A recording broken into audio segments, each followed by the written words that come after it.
Okay, we're back on this Kelsey Barrett case. It's a very interesting story. I am very curious of what's going on, who done it, why, and I was just hoping that they would find her alive. But as we go on, it's been a few months now. That's probably unlikely. But you know what, guys? At least we're starting to see a chance for justice, especially for Kelsey Barrett's mother and her daughter. My gosh. Could you imagine that poor little girl? And she is just the most adorable thing. Have you seen a picture of her? She's just so cute. And it's so heartbreaking to know that her mom's not going to be able to be there for her when she goes to prom, her first date, all these amazing things that she could have experienced if it wasn't for Patrick Frazee and Krystal Lee Kinney. Okay, here's a clip I promised I would put in. On charges. Before we go forward, I just want to make one statement to those in attendance.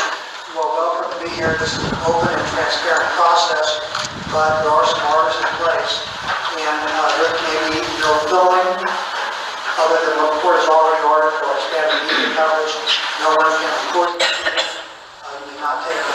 Now, has anyone made any promises to you as to what I might do in the sense of did you understand that I've received input from everyone else? Ultimately, that's my decision, and my decision I hope you understand that. Do you have any questions so far about the advisement that I've given you, what a trial is, and what your rights are? Did you read, sign, and understand this written plea agreement? Yes, sir. And this written plea agreement is identical or similar to many of the rights that I've advised you all today. Do you have any questions about this? It appears that your initials and signature are on virtually every page. Is that correct? Yes, sir. I apologize. Did the court had a chance to advise on the potential parole period? I apologize. It will be 1 year mandatory parole. 6 as if you received a prison sentence. Well, hugs for the victim. How do you guys feel about that? In fact, you can see how she's looking here. She's starting to realize this is reality. This is really happening. And the thing is, she's looking for empathy. And a lot of us want to know is, where is the empathy for Kaylee? Where is the empathy for Kelsey? Where is the empathy for Cheryl and Clint? These guys have lost somebody forever. They'll never see Kelsey Barrett ever again. This little girl has lost her mother. Yet, Krystal seeking empathy. My mind cannot wrap around that. I can't see how people can put their arm around her and console her. She is a piece of, you know what, guys, fill in the blank.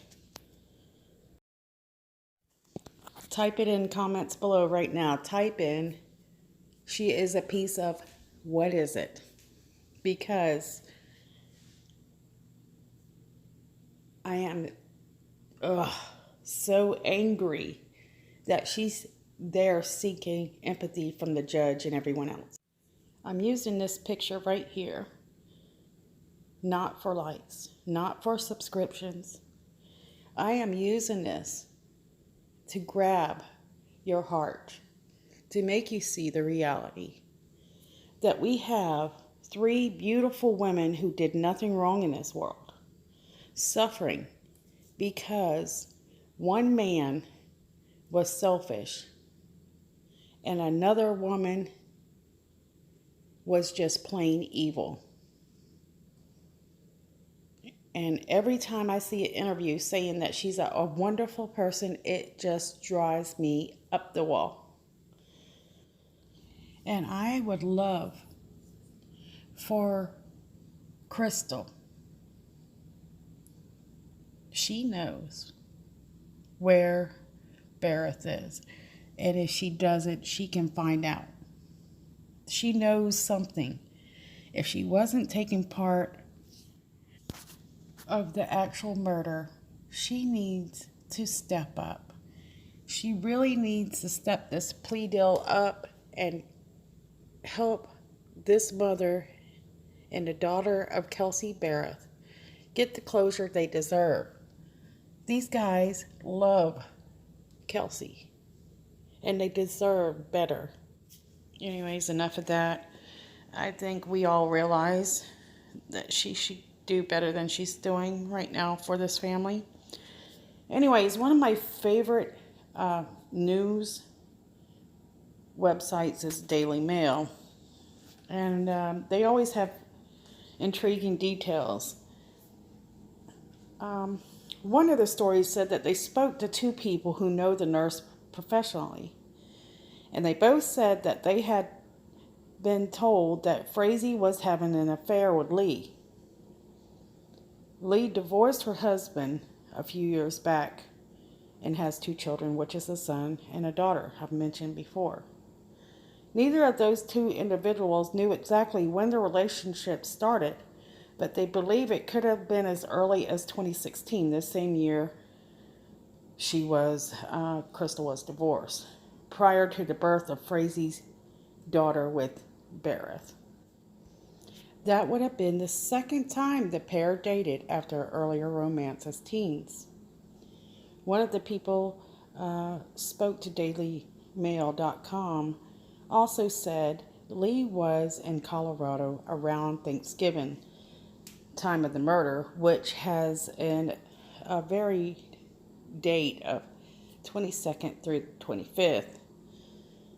That would explain how Frazee was able to get the cell phone to Idaho while never leaving the state. Now remember, Krystal said that she had the cell phone around the 24th or the 25th of November. So if she got there in the area of Barrett around Thanksgiving and then disposed of the phone between the 24th and the 25th, what was happening the 23rd, 22nd, 23rd, and 24th? Since Krystal was there, it seems, at least from the 22nd until the 24th, and she said she had no role in the murder. What was she doing during the time Patrick was committing murder? Was she just going out sightseeing, watching the baby? What was she doing, I find it very hard to believe that she was not involved at this point. As far as the romance, I really don't think it's a serious romance, but we'll find out. I could be wrong. I think maybe he was still manipulating her. She was there for a long period of time. There was not a rodeo going or anything like that, so she was definitely there for the reason that she stated to the best friend that worked at the Rockstal's office. So hopefully her giving that plea deal will stoke the fire in Patrick, and maybe because he doesn't want to go down alone, will bring her down with him. And I think that's why they're waiting until after the trial. In other words, I probably shouldn't say this, but I'm not gonna say it. We'll see what happens after February 19th for sure. And I'm looking forward to it. Now back to, the best friend that worked for the Rockstalls. Supposedly she begged for Krystal not to meet with Patrick. And Krystal was dead set on doing this. Krystal knew exactly where she was going, why she was going, and who she was going to do it to.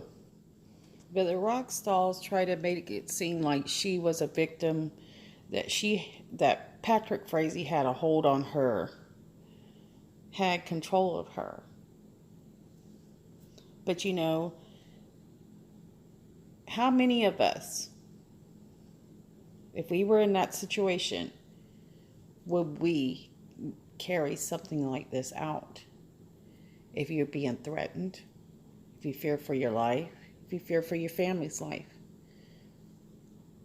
It's not like Patrick Frazee had a huge mafia behind him. This is an individual that lives in another state away. She had evidence enough, if she wanted to take him down beforehand. She's not stupid. She has known Patrick Frazee since she was 18 years old, according to rumors, friends, family.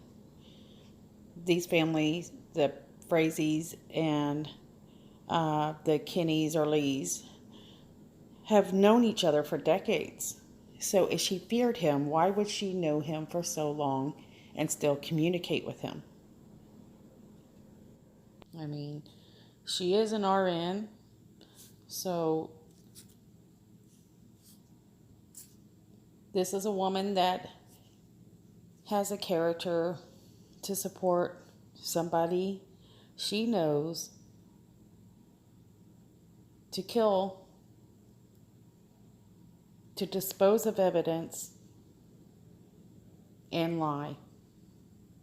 And if she could have, she would have never opened her mouth. Is she reliable? Obviously, she's very reliable to hold an evil secret. Because if it wasn't for the Rockstalls and that best friend, my gosh, imagine what would have happened. You know, what's the flip side of the story? Kelsey Barrett's brother is pretty upset, you know, at the Rockstalls because he thought that maybe, you know, they could have prevented this.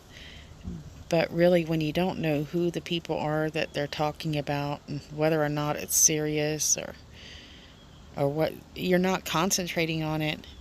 And then you find out later it happened and you put the dots together, you know, I'm sure they're thinking every day they could have saved a life.